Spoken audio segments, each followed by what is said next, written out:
à tous. Entre la peur de s'empoisonner et puis le souhait tout à fait légitime finalement de manger sain, eh bien nos habitudes à table ont tendance un petit peu à évoluer, Martine. Oui, par exemple, il y a ceux qui sont végétariens et qui ne mangent absolument pas de viande. Et puis il y a tous ceux qui ne jurent que par ce qu'on appelle le régime crétois ou méditerranéen, c'est-à-dire du poisson, beaucoup de fruits, des légumes et puis la fameuse huile d'olive. Et oui, et puis il y a ceux qui se ruent sur les produits bio, sans pesticides, sans nitrates, qui envahissent désormais nos supermarchés. Et oui, les produits bio, on va en parler. Alors comment faire la part des choses entre finalement les vrais bénéfices pour notre santé, puisqu'on peut appeler les arnaques. On va tenter de faire le point dans cette émission avec notre partenaire Top Santé de ce mois-ci, à partir comme d'habitude de vos témoignages dans le public et puis les témoignages dans nos reportages extraits.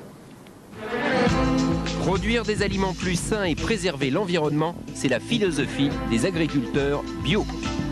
On ne prétend pas du tout que ce qu'on fait, c'est la panacée. On sait qu'il y a des choses à améliorer, mais on a essayé de corriger un cap, de montrer que tant au niveau santé qu'au niveau environnement, il faut qu'on modifie nos pratiques.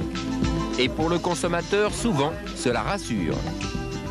Manger bio, c'est aussi être maître de son assiette. Ça, c'est quand même très important. Savoir ce qu'on ingère, ce qui rentre à l'intérieur de nous. Le bio arrive dans nos cantines, dans celles des grands, mais également des petits. Qu'est-ce que ça veut dire bio? Ça tue pas les bêtes en fait. Ça tue pas les bêtes? Ça fait moins mal. Mais la recette d'une bonne santé, c'est peut-être tout simplement de savoir bien manger. Je mange 200 grammes de riz ou de pâtes et des légumes cuits à la vapeur et je dépasse pas 200 grammes de viande avec 2 cuillères d'huile d'olive. Pour répondre à nos questions, le professeur Jean-Marie Bourg, nutritionniste et neurotoxicologue à l'hôpital Fernand Vidal et directeur d'une unité de recherche INSERM. Monsieur, une première question. Si on mange sain, comme est le titre de notre émission, est-ce qu'on peut espérer vivre plus longtemps que ceux qui mangent mal? Mais ça, c'est parfaitement évident. Je voudrais simplement vous donner un exemple qui est peut-être un peu macabre. Aujourd'hui même en France, simplement pour ce qui concerne les maladies cardiovasculaires et le cancer, aujourd'hui même, il va mourir 500 personnes parce qu'elles ont mangé déséquilibré. Et cette mort est prématurée de 10, 15 ou 20 ans. Donc s'ils avaient mangé mieux, ils auraient vécu plus longtemps. Alors évidemment, ça ne veut pas dire qu'il y a un régime parfait qui pourrait nous assurer l'immortalité. Ça n'existe pas, mais on peut prolonger notre vie en mangeant ça. C'est ce qu'on va voir maintenant. Bon, je vous propose de commencer par le bio. On va essayer Déjà, j'ai demandé à vous, dans le public, qui a déjà acheté des produits bio volontairement par choix? Qui peut lever la main? Voilà, quelques mains se lèvent, pas beaucoup. Qui n'a jamais acheté de produits bio ou alors s'en fiche complètement? Bon, alors, c'est pas statistique ce qu'on a, simplement peut-être quelques témoignages. Par exemple, vous achetez des produits bio? C'est vrai que je suis parti d'une génération où le mot bio ne faisait pas partie de notre vocabulaire, voire de notre éducation alimentaire. Mais avec tout ce qu'on entend maintenant, j'étais vraiment sensibilisé pour essayer de manger un peu plus naturel. Vous, c'était les produits à la ferme, mais je crois que c'est votre fils, non? Oui, j'étais particulièrement motivé parce que notre fils a des allergies alimentaires. Et là, on s'est vraiment préoccupé de ce qu'on lui donnait à manger. Il y a un côté principe de précaution? Tout à fait. Et vous, pourquoi vous voulez manger bio? Tout simplement, j'ai voulu choisir des légumes déjà. C'est peut-être aussi le côté jardin, le souvenir de l'enfance. C'est vrai que les légumes ont peut-être un aspect un peu moins parfait, mais ils ont l'air frais et on a la saveur, l'odeur. Et je pense que c'est principal pour la santé. Et vous, madame, vous avez levé la main en disant « je n'achète pas bio ». Pourquoi? Je n'ai rien contre le bio, mais je trouve que c'est un petit peu onéreux. Et c'est pas très joli, pas très attirant pour l'œil non plus. C'est pas attirant. J'ai encore un autre cas ici avec Geneviève. Geneviève, quand est-ce que vous mangez du bio? Moi, je mange bio quand ma belle-fille vient à la maison parce qu'elle est bio 100%. Et que si je ne lui fais pas bio, elle ne mange pas. Alors si j'achète un poulet étiqueté bio, moi-même j'achète quelques produits bio maintenant, parce que maintenant dans toutes les grandes surfaces, il y a un rayon. Vous lui avez demandé pourquoi elle fait du bio? Ah, mais elle veut sauver la planète, elle. C'est sûr. Elle dit qu'on sauvera la planète que comme ça. Merci, Geneviève. Bon, avant de voir sur le bio et avec vous, Monsieur Bourg, quelles sont les réalités scientifiques sur notre santé, l'impact, on va déjà écouter le témoignage d'une famille qui a vraiment choisi de manger bio. On va le voir par conviction et Véronique Houguet les a rencontrés. Bonjour, je m'appelle Gaïa, j'ai 10 ans, toute ma famille est bio, ma maman, mon papa et mon papy. On prend des rutabagas? Miam, miam, miam. Et en effet, en bio, on trouve de tout. Topinambour, jus de choucroute, pâtes et potage aux algues et aux orties, lait maternisé et petits pots, chocolat, pâté pour chat, bière et vin, viande et charcuterie. Salut Christian, ça va ? Pourquoi manger de la viande bio ? Eh ben, moi je trouve que très souvent les conditions d'élevage des animaux ne me satisfont pas. J'ai pas envie de manger du poulet qui a été élevé en batterie, tout serré, qui a plus de plumes sur la tête tellement on l'a forcé à produire. S'il a mangé des choses qui n'étaient pas saines ou qui n'étaient pas bonnes, je vois pas comment sa viande peut être saine et en plus ça ne me fait pas plaisir de le manger. Un agriculteur bio est obligé de faire abattre son animal à l'abattoir le plus proche, en principe de l'accompagner, donc de lui éviter du stress. J'ai pas envie de manger une bête qui aura mal vécu, parce que si elle a mal vécu, je pense qu'elle ne sera pas bonne pour moi. D'abord, je les regarde. Ouais, elles sont belles. Qu'est-ce qui n'est pas bon dans les légumes conventionnels? Je pense que les pesticides ont très certainement un rôle dans les dérèglements hormonaux ou des dérèglements internes à l'organisme. Les nitrates deviennent cancérigènes à trop forte concentration. Et donc dans les légumes, et notamment les légumes feuilles, qui ont la particularité de concentrer les nitrates. En bio, souvent elles sont présentées encore avec la terre, chose qu'on ne trouve pas en conventionnel. On les a généralement bien lavées, désinfectées. Et puis après, il suffit, quand on les a chez soi, de les gratter, de les nettoyer, éventuellement de les consommer avec la peau. Comme elles n'ont pas été cultivées avec des pesticides, on ne mange pas de pesticides. Et comme on sait que c'est c'est souvent sur la peau des légumes ou des fruits que se concentrent toutes les vitamines et tous les micronutriments, c'est assez intéressant. Quoi comme huile? Olive, colza, noisette? Olive. Qu'est-ce que c'est là de marron dans votre assiette? C'est du seitan. C'est du blé en fait. Du blé avec un tout petit peu de soja. Ça a l'air tout mou. C'est tout mou et c'est un peu du caoutchouc, exactement. Pourquoi c'est important de manger des produits de saison, Gaïa, quand on mange bio? Parce que par exemple, quelque chose qui se fait en hiver et qu'on mange en été, c'est-à-dire que déjà il est complètement périmé s'il n'y a pas de produits chimiques et sinon il y a des produits chimiques et c'est pas bon pour la santé. Donc avec les produits bio, il y a la garantie qu'il n'y a pas de produits chimiques. Les pesticides ou les fongicides, dans la mesure où ils sont utilisés pour tuer un champignon, tuer des bêtes, des raticides, on peut penser que sur nous qui sommes aussi un organisme vivant, c'est pas forcément bon. Quant à Olivier, le papa de Gaïa, il est tellement convaincu par le bio qu'il en a ouvert des magasins. Les bénéfices concrets d'une alimentation en bio, c'est une meilleure résistance aux agressions infectieuses notamment, bien sûr. C'est une meilleure calcification osseuse. Et on mange des aliments avec des fibres, on mange des aliments non raffinés, des aliments complets, qui vont faire que le corps va piocher dans cette réserve d'énergie. Les défenses immunitaires vont être renforcées de par cette alimentation. Ça veut dire qu'au moment où tout le monde sort son mouchoir en hiver et a le nez rouge, vous pétez la forme? Oui, c'est vrai qu'en règle générale, le fait d'avoir une teneur en oligo-éléments important de par la consommation d'aliments complets fait que on a plus de ces petits catalyseurs qui sont dans le corps et qui vont effectivement dynamiser les globules blancs qui vont attaquer les virus ou autres infections. Quant au grand-père de Gaïa, c'est parce qu'il a fait un infarctus il y a 11 ans qu'il s'est lui aussi mis au bio. Et depuis, il en mesure tous les bienfaits. Mon cholestérol est descendu, le col de diabète est descendu. Je ne dirais pas que ça passe du simple au double, mais je reste dans les normes acceptables pour la médecine. Quand je pars en vacances et que je ne m'alimente pas en bio, eh bien, dès que je refais des analyses de mon taux de cholestérol ou de diabète, le taux augmente parce que j'ai pris une alimentation comme j'avais avant de consommer bio. C'est le demi-nombre de sucre. Je suis enfin pleine de vitalité, très vivant. Est-ce que c'est parce qu'elle mange bio? Peut-être que oui, peut-être que non. En tout cas, je pense qu'en plus, en vivant en ville, on a intérêt à être encore plus attentif. Manger bio, c'est aussi être maître de son assiette. Ça, c'est quand même très important. Savoir ce qu'on ingère, ce qui rentre à l'intérieur de nous. Gaïa, c'est le nom de la terre, c'est précieux, c'est beau, c'est fragile. C'est comme ma fille. Docteur Bourg, au cours de ce reportage, je vous ai vu plusieurs fois hocher la tête dans un sens ou dans un autre et je sens que vous approuvez certaines phrases et d'autres vous font bondir littéralement. J'allais dire que c'est de propos qu'il y a à boire et à manger. Déjà, la dernière phrase est tout à fait juste. Il faut apprendre à manger. Il faut savoir ce qu'il y a dans notre assiette. Bio ou pas bio, c'est un problème tout à fait général. Alors, c'est une famille manifestement très sympathique, très agréable, dont le niveau scolaire et d'études est certainement très élevé, étant donné le vocabulaire qu'elle emploie, qui a des moyens financiers qui sont hors normes, probablement, par rapport à la moyenne des Françaises et des Français, et qui, très sympathique, attribue en fait au bio bien des choses avec lesquelles le bio n'a strictement rien à voir. Par exemple ? Par exemple, le grand-père dit qu'il a guéri son athérosclérose, enfin il diminue son cholestérol, il guérit son diabète en mangeant bio. C'est complètement faux, c'est impossible.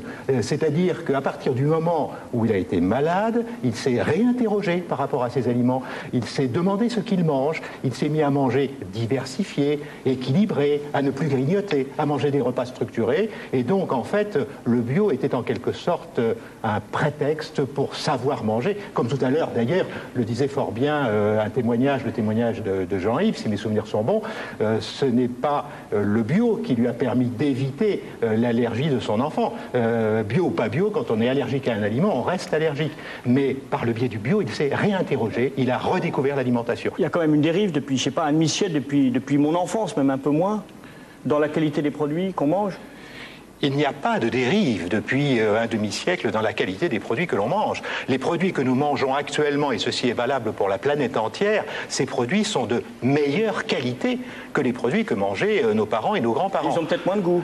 Ils ont parfois moins de goût. Il y a surtout une réduction de la diversité qui est tout à fait préoccupante, notamment avec les fruits et légumes. Alors pour les produits bio, en tout cas, c'est clair, parce qu'il y a un label AB, agriculture biologique. Alors sur quelle réalité repose ce bio qui a déjà tenté quand même 9000 agriculteurs en France? Pour le savoir, Laurent Richard, qui a mené l'enquête de cette émission, est allé à leur rencontre en Haute-Garonne et dans le Gers, de la salade au fromage de chèvre, tout un menu bio.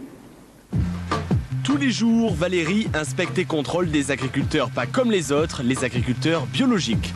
Elle travaille pour EcoCert, un organisme certificateur agréé par l'État. Ce matin, c'est au tour de Marc, maraîcher de Haute-Garonne, de recevoir sa visite. Avec sa femme, il cultive tout type de fruits et légumes, tous selon la norme bio. Et pour faire du bio, des règles précises sont à respecter. Toute substance chimique est interdite. Pas de pesticides ni d'engrais de synthèse. Ces agriculteurs doivent respecter le rythme biologique des organismes. C'est en tout cas ce que Valérie compte vérifier. Première étape du contrôle, la pharmacie de Marc. Alors, j'avais du soufre. Ici, de la bouillie bordelaise. Alors là, je vérifie que les produits qu'il a en stock sont conformes à la réglementation en agriculture biologique. Donc, puisqu'on a droit à du cuivre, à du soufre. Donc, la caractéristique, c'est qu'ils ont été obtenus sans transformation chimique. Alors, pour fertiliser ces terres, Marc doit fabriquer un compost naturel. Les végétaux non vendus sont ici entassés avant de pourrir. Le résultat, un engrais 100% bio. C'est quelque chose qui est très important pour la vie du sol. On amène plein de micro-organismes, on amène aussi de la matière organique. Ça permet de développer tous les cycles du vivant qui ont lieu dans le sol. Deuxième phase, c'est l'inspection de sa comptabilité. Voilà pour le fumier. Tout ce qui rentre et qui sort de l'exploitation doit être 100% biologique. Alors on recherche dans des achats de produits non conformes à l'agriculture biologique, que ce soit par exemple un terreau qui ne soit pas agréé pour l'agriculture biologique ou des engrais qui seraient chimiques. Et pour les semences, on vérifie donc qu'il achète majoritairement des semences bio. On est toujours un peu comme un mauvais élève qui peut être pris en faute. Enfin, je veux dire, on n'est pas... Bon, même si on fait notre travail sérieusement, la réglementation fait que ça évolue, puis nous on reçoit des mises à jour de réglementation, on a toujours peur de ne pas être au top au niveau réglementaire. Produire bio n'est donc pas chose facile. Sans les antiparasites classiques de l'agriculture conventionnelle, il est parfois difficile de lutter. Il n'y a que les bio pour faire des trucs comme ça. Des fois, c'est un peu décourageant. Cette année, on a eu quand même pas mal de difficultés, des virus qui se sont mis sur certaines cultures. Et puis, au niveau des produits de traitement, c'est tellement peu efficace que cette année, on a perdu pratiquement 60% des salades d'hiver. Des salades sur lesquelles Valérie va effectuer des prélèvements. Aucune trace de pesticides, fongicides ou insecticides ne devra être trouvée. Donc je vais effectuer une analyse sur ces salades et vérifier qu'elles n'ont pas eu de traitement chimique. Une pauvre salade. Dominique, lui, élève des chèvres et des brebis pour produire du fromage. À son tour d'être contrôlé par Valérie, qui vérifiera entre autres le type de médicaments qu'il utilise pour soigner ses bêtes. Le principe de la bio, c'est quand même l'utilisation de l'homéopathie et la phytothérapie. Mais les antibiotiques sont autorisés, il ne faut pas dépasser 3 traitements. L'usage des antibiotiques est donc fortement limité. Et dans l'élevage bio, les animaux sont traités individuellement. Souvent, ce qui se passe en élevage traditionnel, c'est qu'on a tendance à vermifuger plus que nécessaire. Donc c'est pour ça que j'ai un animal qui a un petit problème de parasitisme, donc je l'ai repéré et je le vermifuge aujourd'hui, mais c'est le seul que je vais faire parce que les autres se portent bien. Le contrôle porte ensuite sur l'orge que Dominique donne à manger à ses chèvres. Ces céréales doivent être elles aussi d'origine biologique, mais seule une analyse scientifique pourra le certifier. Les 2 échantillons prélevés dans la journée par Valérie sont ensuite envoyés au laboratoire Lara de Toulouse. Ce laboratoire est agréé par l'État, il est totalement indépendant.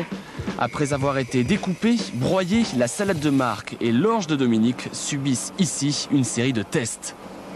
Sur des produits comme la salade que vous nous avez confiée, que le cahier des charges interdit l'utilisation de pesticides au niveau de la culture. Pour les nitrates, il s'agit d'une maîtrise de la fertilisation par l'agriculteur. Donc on va retrouver des nitrates aussi bien dans les produits bio que dans les produits de l'agriculture conventionnelle. Et le verdict tombera 15 jours plus tard. En cas de non-conformité au règlement de l'agriculture biologique, les sanctions vont du simple avertissement à la perte totale de licence bio, selon qu'il s'agisse d'une erreur ou d'une fraude commise par l'agriculteur. L'analyse de l'orge de Dominique ne révèle aucune trace de résidus chimiques. Quant à la salade de Marc, on n'y trouve aucun pesticide, mais une certaine quantité de nitrate y est décelée. Une quantité qui ne dépasse pas la limite autorisée. Marc pourra donc conserver sa licence d'agriculteur biologique. On ne peut pas être tenu responsable de l'ensemble des facteurs qui régissent notre production. Et donc s'il y a des pollutions extérieures, qu'elles soient dans l'eau, dans l'air ou dans tout ce qui peut se passer, finalement nous on est un peu otage de cette situation-là. Bio jusqu'au bout, Marc et Corinne ne cuisinent et ne mangent que des produits issus de l'agriculture biologique. C'est pour eux une philosophie de vie, un geste important pour la terre mais aussi pour leur propre équilibre. On ne prétend pas du tout que ce qu'on fait c'est la panacée, on sait qu'il y a des choses à améliorer, mais on a essayé de corriger un cap, de montrer que tant au niveau santé qu'au niveau environnement, il faut qu'on modifie nos pratiques. Même si l'agriculture biologique ne représente qu'1% des surfaces agricoles françaises, les agriculteurs comme Dominique, Marc et Corinne sont de plus en plus nombreux à se convertir au bio. Ceci pour répondre à un besoin croissant de la part du consommateur. Alors ces produits bio, bien entendu, on en a sur notre plateau. Alors dans la famille bio, je vous présente la salade, la voici. Juste un petit peu derrière, le raisin et les pommes. Et puis à gauche, vous avez les carottes et les tomates. Et puis un peu plus loin, on a des œufs, des fromages, des jus de fruits, etc. Alors on va retrouver un peu partout le logo AB, Agriculture Biologique. Ce logo est une propriété du ministère de l'Agriculture. Il garantit que l'aliment est constitué à 95% d'ingrédients issus de la production biologique.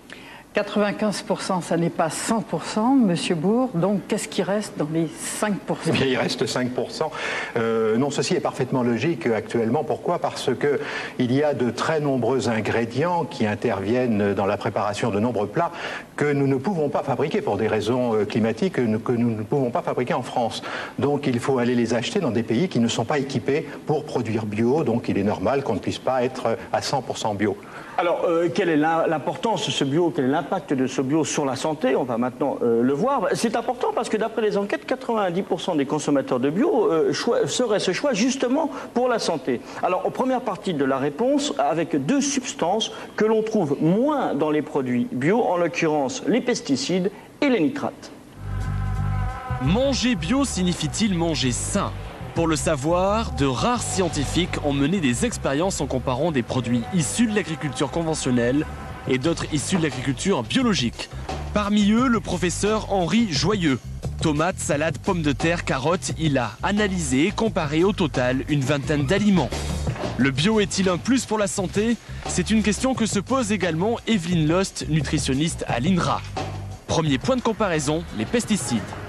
Dans le bio, le principe même, c'est de ne pas utiliser de phytosanitaires, donc pas de pesticides. Donc on ne doit pas en retrouver dans les produits bio. Nous n'en avons pas trouvé dans les produits bio. Alors effectivement, dans les produits biologiques, on ne retrouve pas de pesticides synthétiques. On en retrouve très peu dans les produits de l'agriculture conventionnelle. Mais ce très peu est largement inférieur aux doses toxiques, puisque la limite maximale autorisée est 100 fois inférieure à la dose toxique observée. Une présence de pesticides dans le conventionnel qui n'aurait donc rien d'inquiétant. Deuxième point de comparaison, les nitrates. Faut-il manger des pommes de terre bio? Eh bien, c'est le problème des nitrates. Dans les pommes de terre bio, nous avons trouvé la moitié moins de nitrates par rapport aux pommes de terre conventionnelles. Et c'est important parce qu'il ne faut pas que notre alimentation soit trop chargée en nitrates. Mais quel est le véritable danger à long terme de ces nitrates sur notre santé? Eh bien, le problème avec les nitrates, c'est qu'on n'est pas du tout certain de leur toxicité chez l'homme. En effet, ils seraient impliqués dans le cancer de l'estomac. Or, les individus qui consomment beaucoup de fruits et légumes sont également ceux qui ont le moins de cancer, et en particulier de cancer de l'estomac. Notre santé ne semblerait donc pas menacée par les pesticides et les nitrates. Mais qu'en est-il de l'environnement? Sur ce point, le bio semble produire des effets plus positifs. Si j'ai bien compris, les nitrates, c'est probablement pas dangereux. Aux doses où ils sont dans les aliments, les pesticides à peine. En un mot, il faudrait que je mange 10 à 20 kilos de salade et de pommes de terre par jour pour être malade? Bien plus, même bien plus. On ne peut pas dire que les nitrates ne soient pas toxiques. En fait, il y a de très nombreuses années, 30 ou 40 ans, des nourrissons sont morts d'intoxication aux nitrates car ils avaient des carottes, notamment, qui contenaient des quantités de nitrates qui étaient 1000, 10 000 fois supérieures aux doses actuellement admises. Maintenant, avec une législation qui est extrêmement prudente, avec un principe de précaution qui est très frileux, on met des normes extrêmement bas et bien évidemment il n'y a pas de risque. Et si je pouvais ajouter un mot, à partir du moment où les villes ne sont pas à la campagne, si nous ne voulons pas perdre 80% des récoltes, comme c'était le cas autrefois, eh bien le prix à payer, un petit mal pour un immense besoin, ce sont précisément ces conservateurs et toutes ces substances qui nous permettent somme toute de manger à notre faim. Et que nous achetons dans n'importe quel magasin. Et qu'on achète évidemment partout. Alors, il y a des produits où il y en a moins, il y a des substances où il y en a plus. Et on va voir ça maintenant avec les vitamines et également certaines moisissures. L'étude du professeur Joyeux porte également sur les teneurs en vitamines de chaque type de produit. Bilan? Eh bien, dans les tomates bio, il y a plus de vitamine C et de prévitamine A que dans les tomates conventionnelles. Mais au total, il y a presque le double de vitamine C et de prévitamine A dans le biologique. Plus de vitamines, c'est une tendance générale remarquée sur l'ensemble des produits bio. Alors effectivement, on trouve une différence de l'ordre de 10 à 20% en faveur du produit biologique. Cela dit, dans nos pays où l'offre est importante, on considère que cet apport supplémentaire est négligeable. Un apport réel mais limité de vitamines dont on ne semble pas manquer aujourd'hui. Véritable ennemi du bio, les moisissures contre lesquelles il est difficile de lutter sans antiparasites chimiques. Le jus de pomme bio, pour certains, contient des mycotoxines. Les mycotoxines, ce sont des champignons toxiques, tout petits. Et ils peuvent se développer davantage dans un jus de pomme que dans un fruit frais. Les mycotoxines que l'on rencontre sur les céréales, mais également sur certains fruits comme les pommes, sont parfois cancérogènes.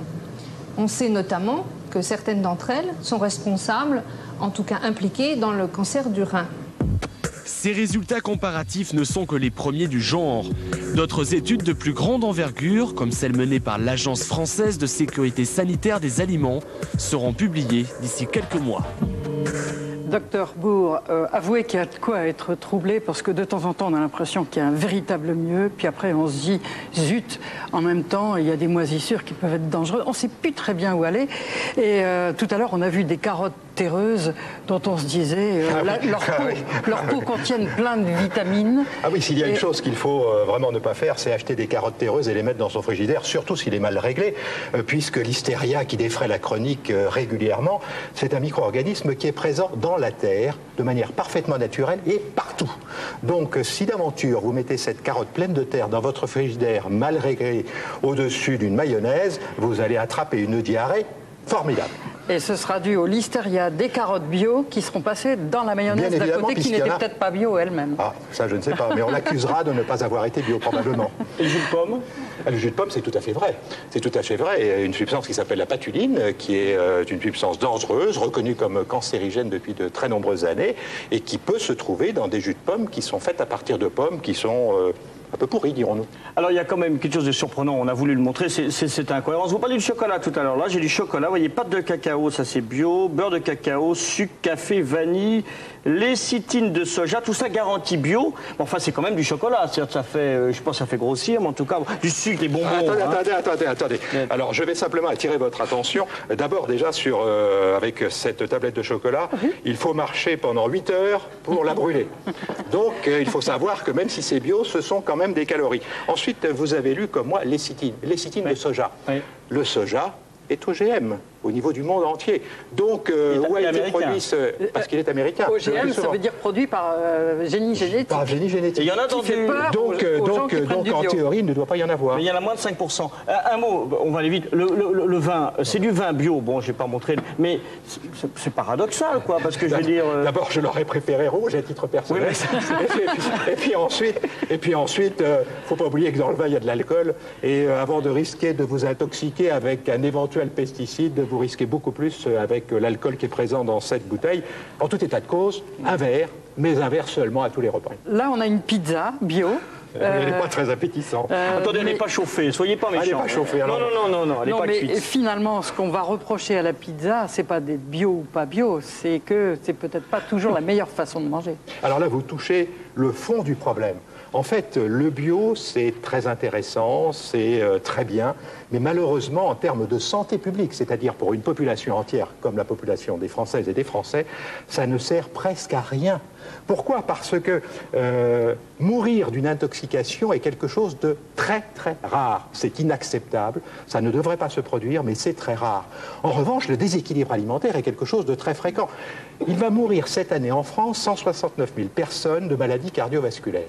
Sur ces 169 000, 25 000 vont mourir uniquement à cause du déséquilibre en graisse. Si ces 25 000 personnes avaient mangé bio, 24 499,5 ou 6 seraient quand même mortes. Donc le problème est ailleurs. Le problème, c'est de respecter l'équilibre alimentaire. Et le bio, c'est un peu la cerise sur le gâteau, si je puis me permettre cette expression. C'est mieux, effectivement, mais il faut d'abord avoir la base. On l'a compris, hein, il y a du vrai bio, du faux bio. Enfin, c'est une cerise sur le gâteau. Bref, en tout cas, le bio gagne du terrain partout en France. Et même dans les cantines, il y en a une soixantaine dans notre pays. Rien que dans le département du Gard, une dizaine. Et Sophie Thomas Gérard s'est rendue dans la charmante petite ville de Vauvert pour nous montrer des exemples de restauration collective bio. Un commentaire d'Ivar Couder. Nous sommes à Vauvert, en Petite Camargue, dans le département du Gard. Il est midi, la cantine scolaire bat son plein. A priori, rien dans leur assiette ne va leur paraître différent. Et pourtant, aujourd'hui, les enfants vont manger une entrée et un plat 100% bio. Au départ de ce projet, une pollution de l'eau dans le département. Sensibilisé à ce problème écologique, l'établissement de Vauvert décide de manger différemment. La cantine introduit donc le bio dans ses repas. Qu'est-ce que ça veut dire bio? Manger bio. Alors on va pas tous parler en même temps. Il n'y a pas de produits chimiques dedans. Il n'y a pas de produits chimiques. Et qu'est-ce que ça change qu'il n'y ait pas de produits chimiques, à ton avis? Il y a plus de bêtes dedans. Il y a plus de bêtes? Ah. Ça tue pas les bêtes. Ça tue pas les bêtes? Ça fait moins mal. Mais les bêtes, de toute manière, quand tu les manges, ça a été lavé, il n'y a plus de bêtes. Alors, donc ça change quand même quelque chose qu'il n'y ait pas de produits chimiques. Si tu manges beaucoup de produits chimiques avec les aliments que tu manges, qu'est-ce qui va se passer? C'est bon pour ta santé? Tu vas avoir mal au ventre peut-être, oui. Hein? Bah, c'est pas bon pour ta santé, tu peux avoir des trucs de plusieurs maladies. Si le bio fait parler les enfants, il répond aussi aux inquiétudes alimentaires de bon nombre de parents. Vaches folles, pesticides, autant d'affaires qui ont semé le doute. Je suis attachée à une bonne alimentation, des repas équilibrés, bio, pas forcément, mais c'est rassurant pour les parents, surtout en cette période un peu bousculée à cause de la vache folle, enfin de tous les problèmes de l'alimentation. Les parents sont demandeurs et cherchent à comprendre. Ils pensent santé la plupart du temps, les concernant. Ils pensent de plus en plus prévention par rapport à leurs enfants. Et des expériences sur le sud-est, justement, ont montré une montée au créneau des parents qui souhaitent voir arriver le bio plus régulièrement en termes de prévention par rapport à leurs enfants. Ce sont des maladies de ce qu'on appelle de civilisation, liées aux pesticides, liées à certains produits que l'on retrouve, qu'on ne devrait pas retrouver dans nos aliments. Tous ces repas, cuisinés avec des aliments bio, sont bien sûr préparés en fonction de règles diététiques bien précises. Au menu, salade de crudité, escalope de veau avec gratin de carottes, sauce béchamel. On les a élaborés selon les règles habituelles de l'élaboration des menus, hein, sachant qu'il existe 6 familles d'aliments qui chacune ont un intérêt particulier dans la santé. Il est convenu de prévoir dans un menu un représentant de chacune de ces familles d'aliments, c'est-à-dire des crudités, c'est-à-dire de la viande ou du poisson ou des œufs, c'est-à-dire des laitages, des légumes, éventuellement des féculents ou des produits sucrés. Et on arrive ainsi à apporter tous les éléments importants pour la santé des personnes. Des repas équilibrés avec des aliments bio. Mais la facture est-elle pour autant plus élevée? À l'heure actuelle, on a les produits, 85% de produits bio. Alors, ça a un coût supplémentaire, c'est vrai par rapport peut-être au traditionnel, encore faudrait vérifier. Mais je crois que c'est un équilibre sur les menus de l'année. Sur l'année, on doit être à 1 franc à peu près en plus de nos collègues qui ne font pas du bio, quoi. Le repas est à 18,50 francs, donc on est l'un des repas les moins chers, celui du canton. Si l'idée de manger bio fait son chemin en restauration scolaire, à Nice, le menu bio est aussi d'actualité à la cantine de l'hôtel des Impôts. Régulièrement, des plats bio y sont proposés. Aujourd'hui, nous avons en fait du sauté de veau bio, préparé donc dans une sauce à l'ancienne, avec du vin blanc bio bien sûr, avec des carottes fraîches, avec des tomates qu'il a dû concasser et j'oublie quoi, des oignons peut-être et de l'ail. De l'ail bio. Voilà. Donc en accompagnement, vous nous avez prévu des pommes vapeur bio. Ce qu'on peut dire, c'est que le choix du bœuf bio nous a permis vraiment de réintroduire le bœuf en restauration collective. Et qu'en pensent donc les clients? C'est pas le joli dans l'assiette, c'est le goût. Et c'est pour ça qu'on prend bio, parce que c'est un meilleur goût. Mais c'est vrai, on n'empêche. Hein. Assez souvent, quand il y en a, on en prend. Parce qu'il faut essayer d'améliorer son repas, la façon de manger. Et quand on a de plus en plus de bio, c'est vrai, on ne sait pas toujours ce qu'on mange quand on ne mange pas bio. Et le bio séduit. Pour preuve, à chaque service, il ne reste pratiquement plus rien dans les assiettes. La prévention des maladies de civilisation, comme l'a dit cette dame, en cantine, c'est pas mal. Les soucis des parents, des enseignants, de commencer très tôt l'éducation, finalement. C'est bien évident, mais malheureusement, il y a une erreur d'interprétation. Les maladies de civilisation ne sont absolument pas dues à l'utilisation des pesticides, insecticides et autres substances. Ce que l'on appelle maladie de civilisation, c'est d'ailleurs curieux de juxtaposer le mot de maladie à civilisation, mais c'est ainsi. Elles sont dues au fait que, notamment après la dernière guerre mondiale, nous mangions trop gras et nous mangions trop sucré. Et du fait de cette surconsommation de graisse et de sucre, sont apparues notamment le diabète et notamment les maladies cardiovasculaires. Et ces maladies sont là de toute manière, bio ou pas bio. C'est un problème d'équilibre alimentaire. Donc on le répétera tout au long de cette émission. Bien évidemment, c'est beaucoup plus important. Il faut commencer par manger équilibré avant de se préoccuper du bio. Justement, on a fait beaucoup de progrès dans les cantines depuis un demi-siècle. Maintenant, partout, on cherche un équilibre nutritionnel quand même. Hein. Alors, on a parlé du fameux régime crétois. À un moment ou à un autre, cette découverte d'une substance qu'on trouve dans l'huile de colza, si je ne me trompe. Et puis ça a été un petit peu galvaudé par les médias qui ont élargi ça à tout ce qui est l'huile et l'huile d'olive, entre autres. Il s'agit simplement d'une manière de manger qui fait que cette bonne manière de manger fait que ceux qui absorbent ces aliments, dans leur diversité et dans leur qualité, sont en meilleure santé que les autres. Les Crétois sont en bonne santé parce qu'ils mangent du poisson, parce qu'ils mangent des œufs, parce qu'ils mangent certaines variétés de salades, parce qu'ils consomment beaucoup de noix et d'huile de noix, et parce que aussi ils consomment de l'huile de colza. Tout de même, l'huile d'olive à consommer en grande quantité, c'est mieux que le beurre, de toute manière, comme la margarine. Mais vous condamnez les deux. Vous condamnez les deux. En grande quantité, c'est ce qu'il ne faut pas dire. De toute manière, dans l'huile d'olive, vous avez des calories, et si ces calories, vous ne les brûlez pas, vous les accumulez, comment? Sous forme de graisse. Donc il faut en manger, mais modérément. Alors, qu'en est-il des bienfaits de ces régimes ensoleillés quand ils sont bien maîtrisés et pas en grande quantité? Eh bien, Cécile Moirin a rencontré des consommateurs et des spécialistes dans la région de Marseille. Le marché de Noailles à Marseille. Depuis 6 mois, Béatrice fait ses courses sur ordonnance. Elle suit un régime très précis et ici, elle trouve tout ce qu'il lui faut. Car son alimentation est désormais basée sur le régime dit méditerranéen. J'achète régulièrement des légumes frais au marché et je rajoute aussi 3 fois par jour des fruits. J'ai rajouté aussi les céréales le matin, petit déjeuner, et du poisson au moins 5 fois par semaine.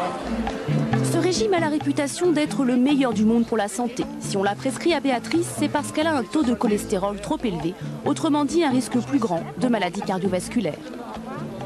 Régulièrement, elle se rend à l'hôpital de la Timone pour faire une visite de contrôle. Et aujourd'hui, Marie-Christine Bernard, la nutritionniste qui la suit, a une bonne nouvelle à lui annoncer. Les résultats sont déjà très positifs. Vous allez bien? Oui, merci.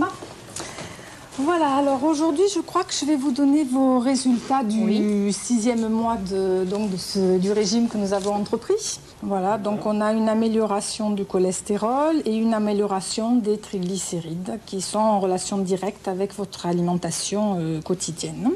Et tout ceci sans médicaments. Uniquement avec le régime. Ce que je vous avais dit au début. Voilà. La seule modification qu'elle est faite depuis les 6 mois que nous la suivons, ça a été les modifications de son régime. Donc on peut penser que c'est grâce à cette modification de régime que son taux de cholestérol a baissé. Et pourtant, par rapport au régime habituellement prescrit, Béatrice a le droit de consommer plus de graisse, mais seulement sous forme d'huile d'olive. C'est cette différence qui rendrait la cuisine méditerranéenne si bonne pour la santé. Les haricots que vous les mangez à Paris ou à Marseille seront les mêmes. Seulement, si vous les faites à l'huile d'olive avec une persillade ou au beurre, par contre, là, vous aurez peut-être une différence dans les 20 années à venir sur votre taux de cholestérol. Mais ce que Béatrice apprécie le plus dans ce régime, c'est qu'il lui a permis de perdre 12 kilos en 6 mois. Des kilos dont elle n'arrivait pas à se débarrasser malgré des dizaines de régimes et des séances de sport quotidiennes. Elle parvient désormais à composer un menu équilibré avec tout ce qu'il faut en sucre lent, en vitamines et en protéines, le tout en quantité modérée. Je mange 200 g de riz ou de pâtes et des légumes cuits à la vapeur et je ne dépasse pas 200 g de viande avec 2 cuillères d'huile d'olive. Denis Léron est chercheur en nutrition à l'INSERM. Depuis plusieurs années, il étudie le régime méditerranéen. Aujourd'hui, il se rend pour la première fois au restaurant Chez Fonfon, un des hauts lieux de la gastronomie marseillaise. Pour lui, si la cuisine traditionnelle concoctée par le chef est si bonne pour la santé, c'est surtout parce qu'elle n'est pas trop grasse. C'est un régime qui est relativement pauvre en graisse et donc l'essentiel des graisses qui sont ajoutées aux aliments sont sous la forme d'huile d'olive, donc qui maintenant est une source de lipides recommandée par les nutritionnistes parce que c'est une source de lipides qui a relativement peu d'inconvénients mais qui par contre en sont davantage parce qu'ils ne sont pas très oxydés. Et on sait que l'oxydation est un facteur de risque des maladies cardiovasculaires. Et surtout, la base de cette cuisine, ce sont les poissons riches en bonne graisse, les céréales et légumes secs riches en fibres, ce qui permet de mieux assimiler les lipides, et bien sûr les fruits et légumes. Bref, des produits qui composent une alimentation dont le secret repose sur l'équilibre. On parle de nutrition, on parle d'équilibre. Donc il n'y a pas de mauvais aliments en soi, ni de bons aliments en soi. Il faut trouver un bon équilibre entre les meilleurs aliments. Nous sommes chez la famille Carvin dans la banlieue marseillaise. Le souci de Brigitte, mère de 4 enfants, c'est justement de faire des menus équilibrés. Gersande Grosse, diététicienne, est venue ce jour-là lui donner quelques conseils. Pour elle, l'important c'est de manger de tout. Et même s'il vaut mieux cuisiner avec de l'huile, il ne faut pas pour autant éliminer le beurre, riche en vitamine A. Il vaut mieux garder 10 grammes par jour de vrai beurre sous forme de tartine le matin au petit déjeuner que de le supprimer complètement de l'alimentation ou d'utiliser des margarines végétales qui ne contiennent pas de vitamine A. Inutile de suivre à la lettre le fameux régime méditerranéen. Il suffit d'en retenir les aspects positifs, à savoir une consommation modérée de viande et de fromage. Et s'efforcer d'inclure des légumes à tous les repas, quitte à faire preuve d'un peu d'imagination. Il faut absolument intégrer les légumes dans l'alimentation des enfants, ça c'est sûr. Et ça me paraît un moyen tout à fait judicieux de leur faire manger une part d'épinards. Aucun aliment n'est mauvais pour notre santé. Ce qu'il est en revanche, c'est d'en éliminer certains et de consommer les autres avec excès. Voilà, je crois qu'on a bien compris, il faut manger équilibré, c'est le maître mot. Je dois vous avouer, professeur Bohr, vous m'avez un petit peu détruit quand on a préparé cette émission à propos des poissons. Parce que moi, je me suis mis au poisson, on m'a dit c'est bien, c'est bien, c'est bien. On m'a dit que le poisson d'élevage, c'est pas meilleur que... Pas toujours, mais les choses ne sont pas toujours très très simples. Si vous mangez du poisson 2 fois par semaine, vous allez diviser par 2 votre risque de maladie cardiovasculaire. L'huile de chair de poisson a été un médicament remboursé par la sécurité sociale. Et pourquoi? Parce que le poisson contient une bonne graisse qui est un véritable médicament. Mais pour que le poisson contienne cette bonne graisse, il faut qu'il ait mangé ce que la nature a prévu qu'il mange. C'est-à-dire d'autres poissons pour 80% d'entre eux, des maquereaux, des sardines ou bien du zooplancton. Or, malheureusement, dans les élevages, ce n'est pas le cas, et de ce fait, la présence de médicaments se trouve en quantité restreinte, voire pas du tout parfois. Mais qu'est-ce que je dois faire? Alors comment est-ce que je peux faire? Je ne peux pas demander à mon poissonnier. Voilà. Le saumon, j'ai bien compris qu'il était souvent élevé. Le maquereau, au moins, vous êtes sûr. Lui, il est dans la merde. Ça, il y a un certain nombre de poissons qui sont obligatoirement des poissons sauvages. Oui. Donc, c'est ceux qu'il faudrait privilégier. Quand on vous entend, à la fois, bon, les poissons, il faut en manger. Deuxièmement, ils ne sont pas toujours bons. Comment je vais le savoir? Je ne sais pas. Mais je voudrais savoir surtout si ces habitudes alimentaires, puisqu'on ne va plus parler de régime, là, on va dire bonnes habitudes alimentaires pour manger sain. Est-ce qu'il va falloir passer sa journée au fourneau ou bien dépenser des fortunes? Parce que si je dois aller chercher mon poisson sauvage, alors qu'à côté de chez moi, il est beaucoup moins cher sur les vitrines des supermarchés, vous n'allez pas me trouver facilement. Non, premièrement, il n'est pas question de dépenser des fortunes pour se nourrir. Mais néanmoins, il ne faut pas oublier que si la santé n'a pas de prix, elle a un coût. Et le coût, c'est celui de ses aliments. Donc à vouloir toujours chercher le prix le plus bas, eh bien on ne peut aller que vers des aliments de mauvaise qualité toxicologique, la dioxine dans les poulets, c'est pas si ancien que ça, ou bien de mauvaise qualité nutritionnelle, le poisson dont nous parlions à l'instant. Donc il convient simplement d'avoir appris à manger, d'avoir appris ce que sont les aliments, et puis de mettre un certain budget dans son alimentation. Bien avant la mode du bio, d'ailleurs, il y a certaines personnes qui se passionnaient justement pour ce qu'ils mangeaient, c'est les végétariens qui avaient fait un choix très précis, qui font un choix très précis, c'est de ne pas manger de viande. Alors on va voir dans quelques instants avec vous, professeur Bohr, si ça pose des problèmes de santé, mais déjà avec Marie-Odile Monchicourt, on va feuilleter le menu d'un restaurant végétarien. Depuis la crise de la vache folle, les restaurants végétariens attirent de plus en plus de monde. Une tendance culturelle qui semble vouloir s'imposer un peu partout dans nos sociétés occidentales.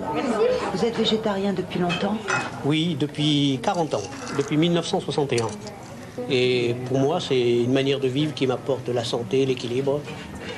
Et il était une fois un chef cuisinier qui avait, comme Francisco, l'ambition de faire de la gastronomie en n'utilisant pourtant que des végétaux. Les légumes et les fruits apportent essentiellement les vitamines. Maintenant, vous allez voir toute la gamme de produits protéiques. Voici les séitans. Ce sont les protéines du blé, c'est du gluten. Vous avez ici un autre produit traditionnel, très protéique aussi, c'est les tempeh, venus d'Indonésie. C'est du soja qui a été fermenté avec un champignon issu du riz. Vous avez un autre sous-produit du soja, c'est les miso, ça vient de la tradition japonaise. Ça peut faire des sauces et des soupes. Vous avez ici le tofu, c'est un caillé de lait de soja, très riche en protéines aussi. Et vous avez aussi les graminées, comme le sésame, qui est très riche en vitamine E. Nous avons aussi toute la gamme d'huile, surtout l'huile de tournesol vierge, qui est très riche aussi en vitamine E. Équilibrer un repas, c'est réunir tous les éléments nutritifs, à savoir les vitamines que l'on trouve dans les légumes, les minéraux dans les algues et les protéines dans les légumineuses et les céréales.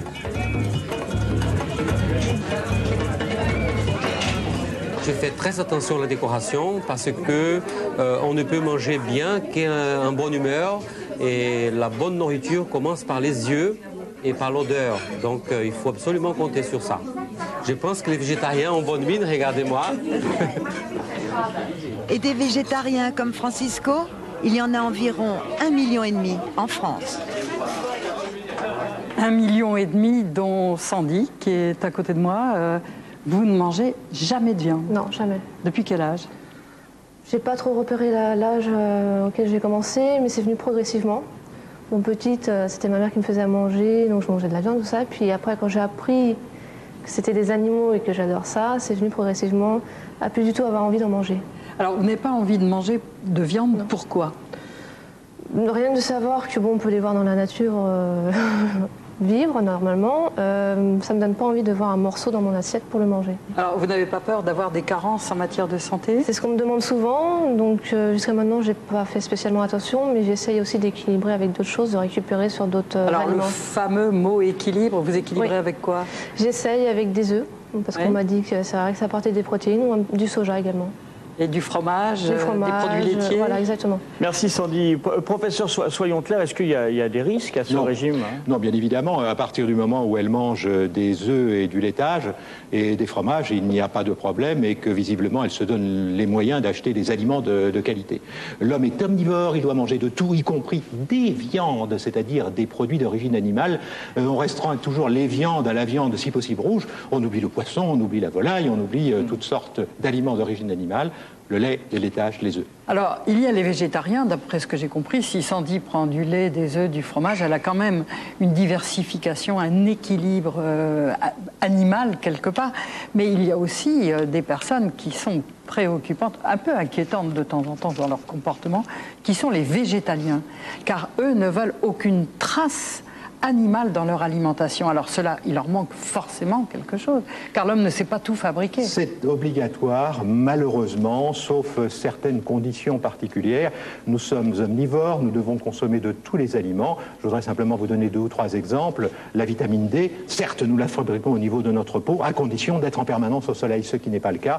Or, la vitamine D, nous la mangeons, non pas dans le monde végétal, mais dans les poissons et aussi dans les œufs. La vitamine B12 n'existe pas dans le monde végétal parce qu'elle est très complexe, tellement difficile à fabriquer que ce sont des micro-organismes qui sont présents notamment dans les intestins des animaux qui vont les fabriquer, qui va fabriquer cette vitamine B12 qui va se retrouver dans la viande que nous allons absorber ultérieurement. On mesure là un peu les problèmes de santé que peuvent avoir les végétaliens. Ben justement, Marie-Odile Monchicourt a rencontré un végétalien du côté de Toulouse. C'est Philippe qui nous a expliqué sa démarche.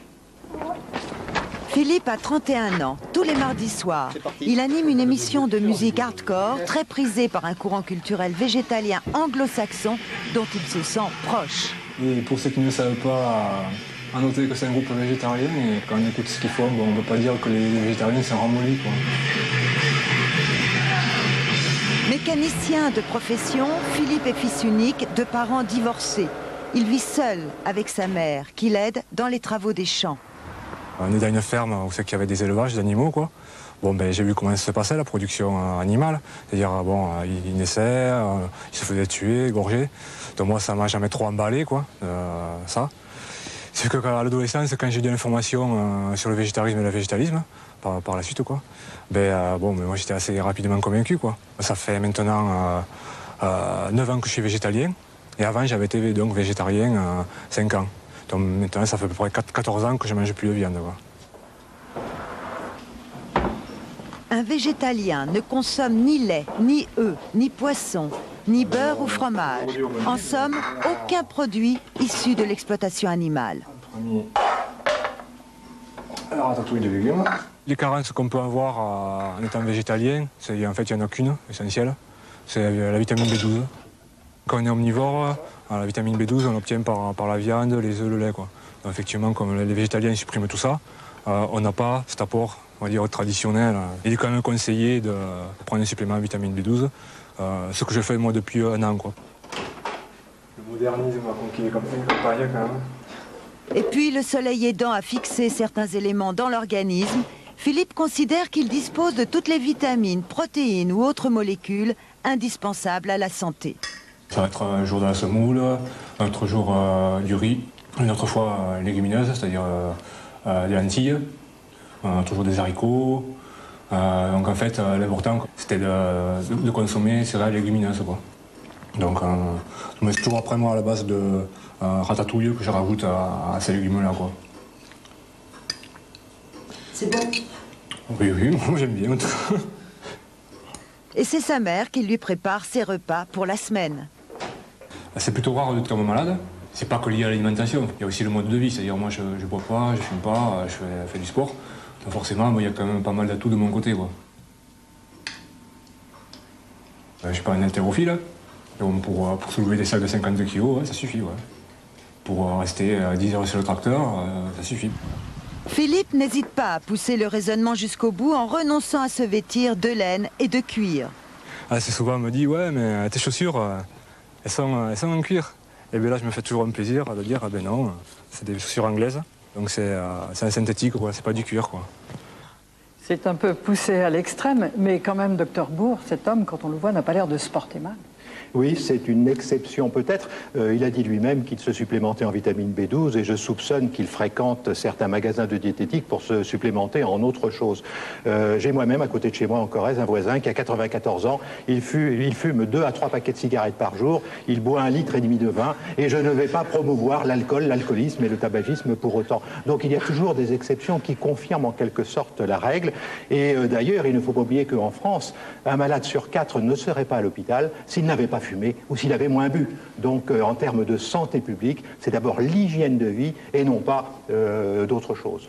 Merci beaucoup en tout cas, docteur Bourg, pour toutes ces informations. Votre livre, votre dernier livre, les aliments de l'intelligence et du plaisir, chez Odile Jacob, avec beaucoup d'informations bien sûr. Et puis notre partenaire de ce mois-ci, Top Santé Aliments Bio, compte-t-il de plus, beaucoup d'informations, également des informations sur notre site Minitel 3615 France 2 et internet france2.fr. Samedi prochain, vous retrouvez François de Closet pour les grandes énigmes de la science, un très très beau pays, magique, l'Islande. Et on se retrouve, nous, Martine, pour parler de bébés dans 2 semaines. Hein.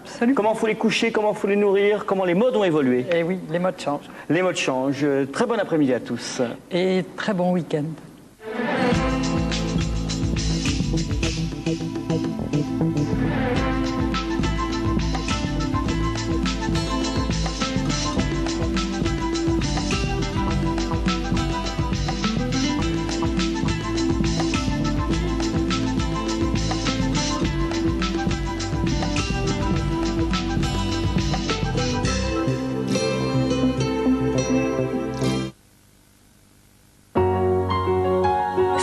Santé avec Tuan, orthopédie au quotidien.